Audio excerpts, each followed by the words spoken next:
Riverbend Maximum Security Institution. Inmate Smith was pronounced dead at 10:39 a.m., and his last words were, and I quote, "To the people I've harmed, I'm sorry. To my family, know that I love you. I know where I'm going to. I'm ready to go home." And this concludes my statement.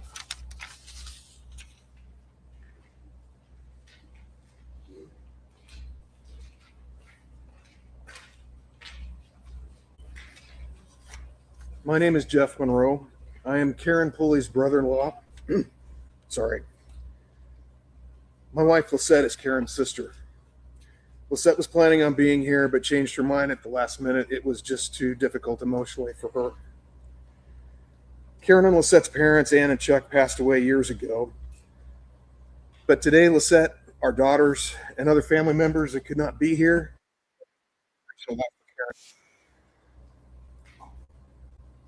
we wish to express our deepest gratitude to the officers and the police department, and in particular, Detective Richard Hecht. Also, the team at the Attorney General's office and the Tennessee Department of Corrections for their tireless efforts to seek justice for Karen. Their dedication has meant more to us than we know how to express. We have waited 37 years for justice, and we understand taking a life is serious. We don't take any pleasure in it. However, the victims, and there were many, were carefully stalked and attacked. The crimes, and there were many, were deliberate, violent, and horrific. Nichols was a violent perpetrator who hunted his victims, stalked them, and then attacked vulnerable women in the most sadistic ways. Our family was destroyed by evil that night in September 1988 when Karen was raped and violently beaten to death in her own bedroom, left to die alone, terribly injured, broken, bleeding, and terrified. Karen was 20. She had just finished Bible school and was attending Chattanooga State to become a paralegal. She'd been a cheerleader at Brainerd Baptist High School. She was bubbly, happy, selfless. She was looking forward to the life in front of her. She was excited about spending time with her sister and holding her niece for the first time. I was serving in the Air Force at the time. Lisette and I had been in the Philippines for 3 years and had only returned to the States a few weeks before. Karen died before we could get to Chattanooga. The responding EMT, a Vietnam medic, said he had never seen anything like it before, not even in combat. No punishment can ever atone for the loss of Karen's life or the damage done to our family, nor is there a punishment that can heal the many victims and families forever broken, battered, and scarred by this man. But this is a start. We are relieved that the nightmare is over and take comfort knowing he never again will be able to hurt anyone else. Moving forward, our family is going to concentrate on the happy memories of Karen and will never again be re-traumatized by this monster. To his other victims, our hearts go out to you. We pray that God guard you from the trauma inflicted on you. Thank you.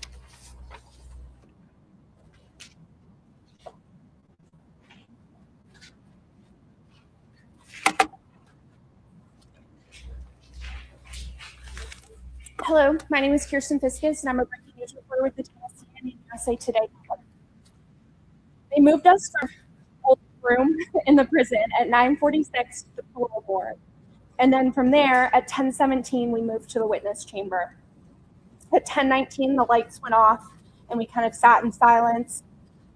Nichols' sister was present in the room, emotional about what was about to happen.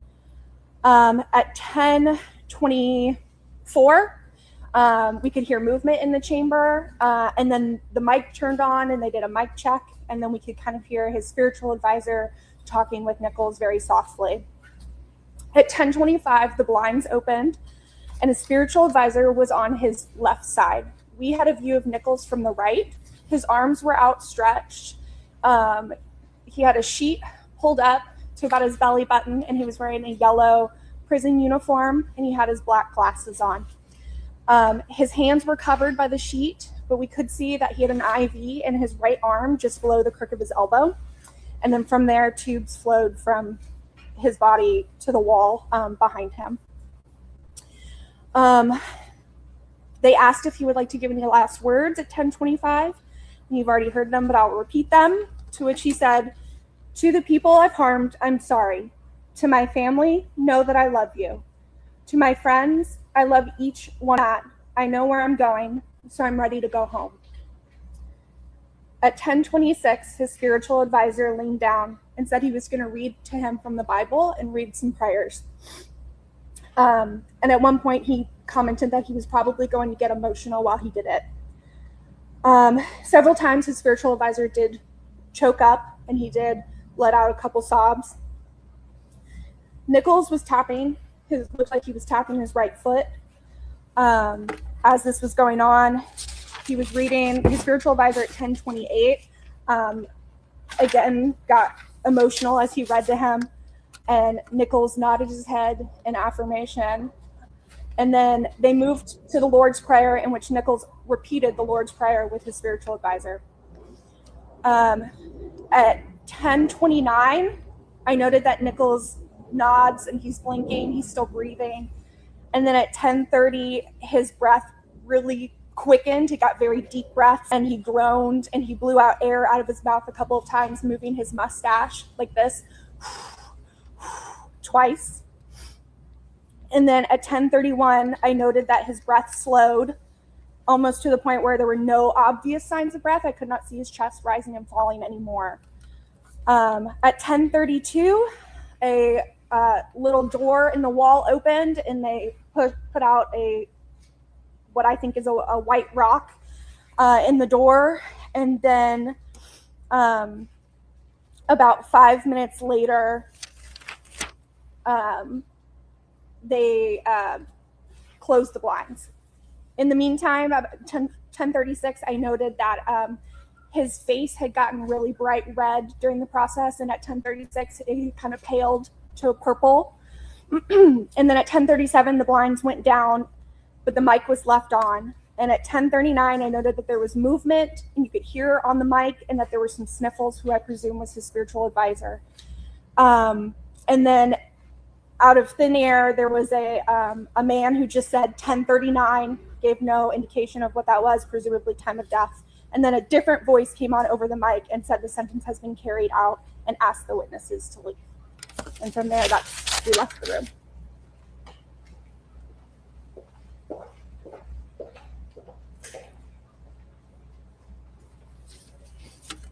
Good morning. I'm Catherine Sweeney. I'm the health reporter for WPLN Nashville Public Radio.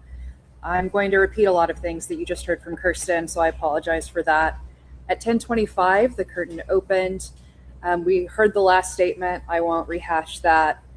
There appeared to be a wound on the arm that we could see from the witness stand, and there appeared to be some blood around the IV site. At 10:27, I noted that his one foot was moving. It seemed to be going back and forth. That would have been the right foot closest to us, not the left foot. It seemed to be still. At 10:28, he was nodding along with his spiritual advisor, and I noted that his foot began shifting again. The sheet was pulled up to his restraints. Oscar Franklin Smith's sheet was not pulled up that high. Byron Black's sheet was pulled up that high for about half of the execution, and then somebody in the room pulled the sheet down further, but Harold Wayne Nichols' sheet remained high the entire time. The two began saying the Lord's Prayer together at 10:28, and that's when I started noticing the face might be reddening. It was gradual, so it was hard to tell for sure. At 10:29, he was still speaking. Thank you. At that point, somebody's breath was coming over the mic. It was hard to tell whether it was his spiritual advisor or his at that point. But at 10:30, I have a note that he began sighing and groaning. There was some congested sounds. And as Kirsten said, his mustache kind of puffed up and down. He had a thick white mustache, and it was a little long. And at 10:31, he became very still. At 10:32, the rock was put out.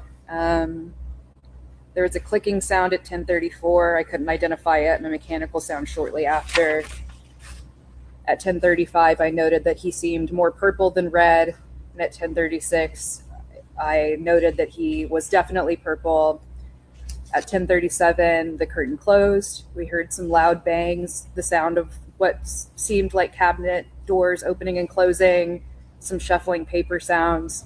As Kirsten noted, sniffling that was presumably from the spiritual advisor, but of course with the curtain closed, we couldn't tell.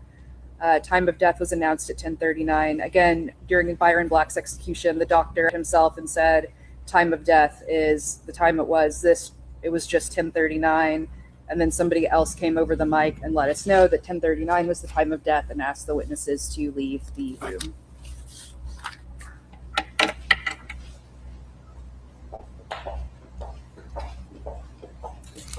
Hello, my name is Michelle Herron. I am an anchor with Local 3 News, which is the NBC affiliate in Chattanooga, Tennessee. I am going to also repeat what others are saying, but from my perspective, what I witnessed, the curtain went up at 10:25. Mr. Nichols said his final words, which I won't repeat here. Then the spiritual advisor read from some verses from the Bible, and Mr. Nichols was emotional during that time and nodded his head. I also saw his right foot kind of moving. Then the spiritual advisor moved on to reading the Lord's Prayer, which Mr. Nichols also recited along with him.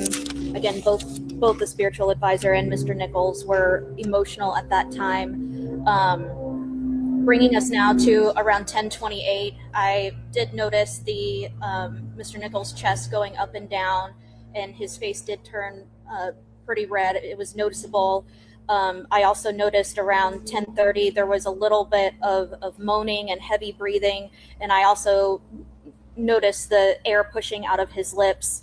It also sounded almost congested or like a snoring for a little bit. And then at 10:31, I noticed his feet weren't moving. I didn't see any more of the chest going up and down. I didn't see any more movement out of his mouth.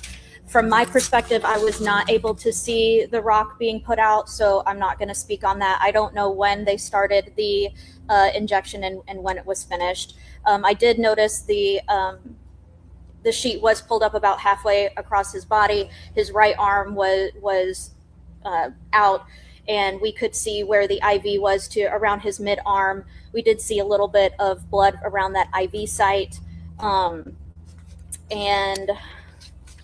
I think that's it. I also noticed, I noted around 10:36 that he was losing color in his face. He turned pale and then started to turn blue and then purple. The curtain went down at 10:37, and then at 10:39 is when the announcement came over for the time of death and that the execution had been carried out by the state of Tennessee. Thank you. Good morning, everyone. I'm Nick Hill with WDF News 12. That is a CBS affiliate in Chattanooga, Tennessee. So I will repeat a lot of what you've already heard so far today. So we were moved into an adjacent conference room around 9:46 a.m., waited there for about half an hour until we were moved into the witness room. That was roughly about 10:19 a.m. We sat in there in the dark for about 6 minutes until the curtain raised up at 10:25 a.m.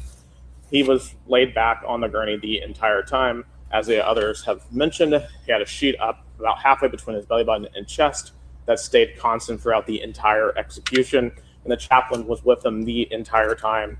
Of course, they've mentioned his last statement: to the people I've harmed, I'm sorry. To my family, know that I love you. To my friends, I love each and every one of you. I know where I am going. I am ready to go home. And at that point, the chaplain went into several liturgies, several prayers. One of those was Psalms 23, which, as the others have mentioned, he was repeating back to him. One thing I noticed during this was roughly around 10:27 a.m., it sounded like Nichols was crying during this back and forth of reading the prayers, saying, I'm sorry. And I could hear, I think I've heard that about 2 to 3 times. And the chaplain was also getting emotional during this time. And after Psalms 23 and that I'm sorry, the Lord's Prayer was read, which is the last time I heard any words from Mr. Nichols. And about that point, around 10:30, you could start to hear groaning and grunting. But when we reached about 10:31, could not hear any more noises from him. Did not see any more movement from him after 10:31, and just kind of sat there for a couple of minutes. As the others had mentioned, you could see the color slowly receding from his face.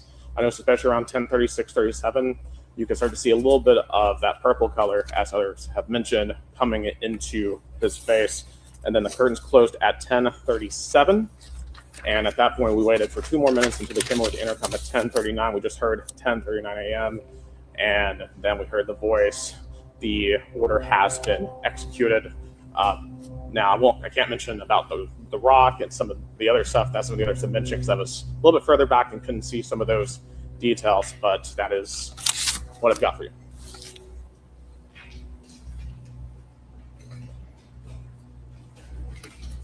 Good morning. My name is Holly Laren. I'm a digital producer for News Channel 5.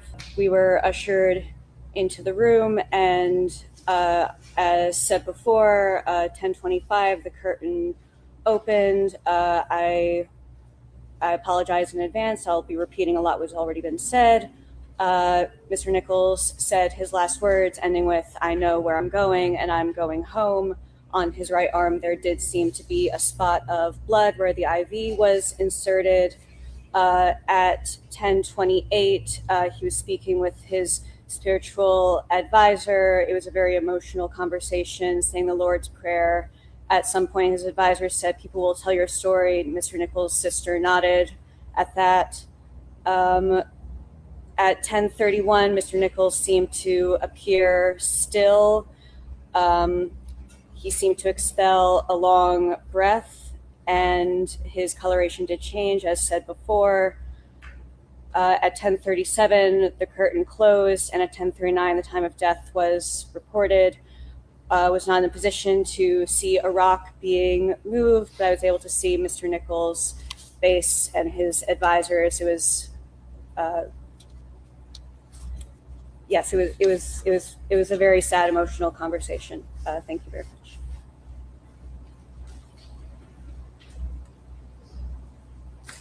Hi, I'm Travis Lawler with the Associated Press here in Nashville.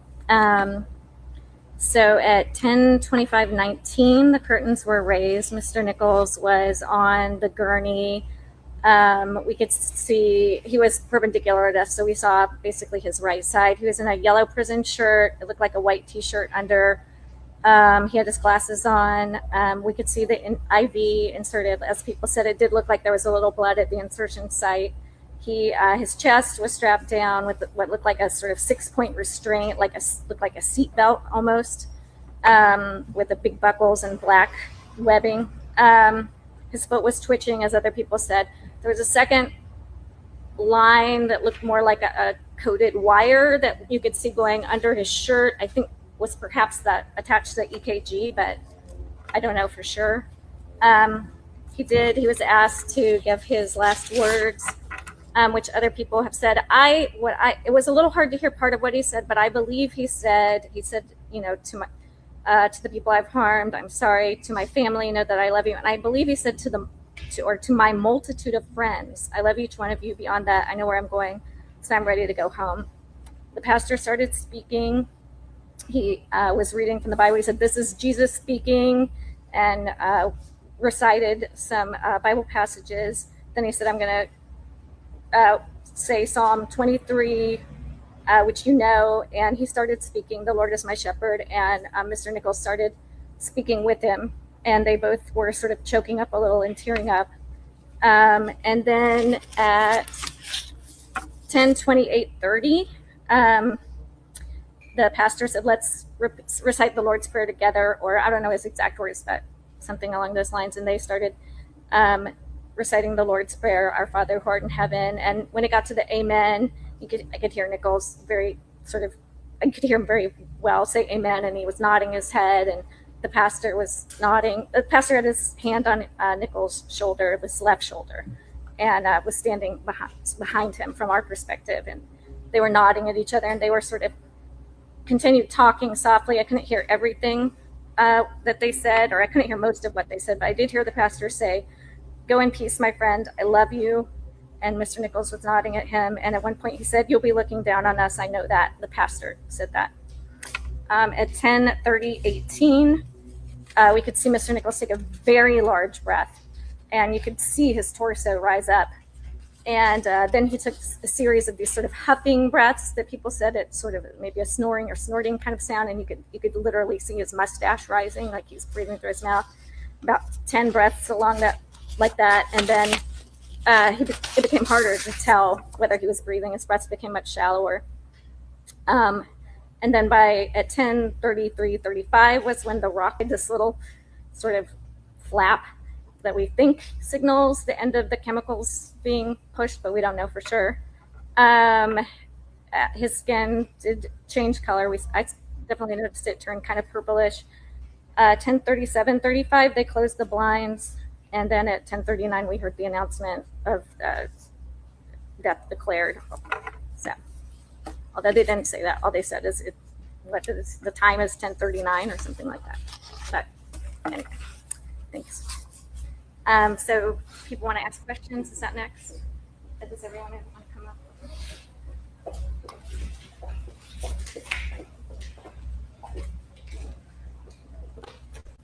Does anyone have questions? For those who have witnessed before, any differences between this one and the others? Yeah. As I talked about a little bit, the sheet was pulled up a lot higher than it had been before. It was all the way up to the restraint. So we could still see the IV injection site, but pretty much the whole forearm was hidden. And for anybody who wasn't here for the last couple, we could see both Byron Black and Oscar Franklin Smith's hands. They were covered in what appeared to be kinesiology tape. We could not see Harold Wayne Nichols' hands. I think that was the biggest takeaway that was different for me. I did not witness the last one, but I witnessed the first one, Oscar Franklin Smith. And I commented to them that this one felt very fast compared to the first one. I don't know if it was just because they hadn't done one in a while for Oscar Franklin Smith. And then the hands, where you could see that they were bound up for Oscar Franklin Smith, but this time we couldn't even tell that because the sheet was pulled up over his hand. Yeah, I think I also was at the Oscar Smith one, and I think that was the first time that they had allowed a spiritual advisor to be in the room with him, and she spoke for a long time. I mean, she spoke for a long time, so I think that is part of why that one was longer. And also with Smith, I didn't see that. I mean, he did, he just sort of seemed to sort of gradually fade away. I don't recall seeing the like big huff and hearing the noises that I did with this one. So I don't know what that means, but it's just different. I agree with Travis on that. I don't think that I remember seeing any kind of distress in Smith. And Byron Black, obviously, he said it's hurting so bad and was groaning.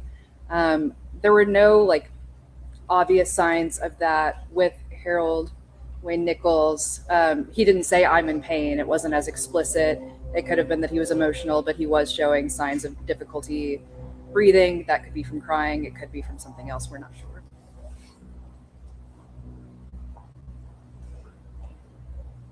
Any other questions? Were his eyes open or closed? So I noticed they were open pretty much the whole time, but from the level that he was at my eyesight, it was kind of hard to tell if he closed his eyes completely or if they were very heavily lidded. So it was hard to tell if he closed them completely. I'll also add the people who are being executed are perpendicular to us, so we don't see their faces full on, and that makes it a little more difficult to see details like that. And he was wearing his glasses, which I think also actually obscured his eyes a little bit from my perspective where I was sitting. Yeah, because I would estimate probably 10, 15 feet from us, and like basically if you look forward ahead, it's kind of difficult to notice that particular detail. I feel like this has brought into question a lot, especially with the spoke protesters. And reports say, though he expressed remorse at trial, he admitted he would have continued his violent behavior had he not been arrested. That was back in 1990. Watching that, do you feel that his words and his tears were of remorse, or was it? Do you feel as journalists, though he's been caught and he's going to die today? Well, it's a hard question to answer, but You know, I mean, you can never truly, I mean, you can't get into the mindset of anyone in that position. To me, it appeared that he seemed genuinely remorseful, but at the same time, it's just, unless you're able to actually get into the mindset of someone in that position, it's just really, really hard to know what exactly their intentions are with their last words. Do you have the name of the spiritual advisor? Yeah. Oh, okay. No, it's J.R. Davis. It's J.R. Davis. J.R. Davis. Can you describe who else was in the room witnessing? Yeah. So from my perspective, I was kind of on the end of the first row, and so I have a very not as wide view as like if I was sitting in the middle. But if I leaned forward, I could see there was a gentleman, a younger, maybe a little bit older than me gentleman, in a black suit who was standing there with his arms crossed in front of him. And then it wasn't until they were about to pull the blind down that another older gentleman, also in a black suit, stepped forward. So he was in the corner that I could not see. But as far as I know, there was just those two men, Nichols and his spiritual advisor. The spiritual advisor stayed with Nichols until the very end. Yes. Yeah. Yeah, he was with him until the end. He had his hand on his shoulder the whole time and was looking down at him. Yeah, he remained calm, just kind of breathing with them, staying with them until the execution was complete. You all mentioned Nichols' sister was in there and that she was really emotional. Was she saying anything to you guys? How could you get? Okay, so you guys just gathered that from her crying. Yes. Okay. Yeah, it's very soft here. It wasn't loud or anything overly emotional like that. Just, soft crying pretty much. It was pretty much consistent throughout the entire time, especially once we got past 10:30, 10:31, and he visibly was no longer breathing.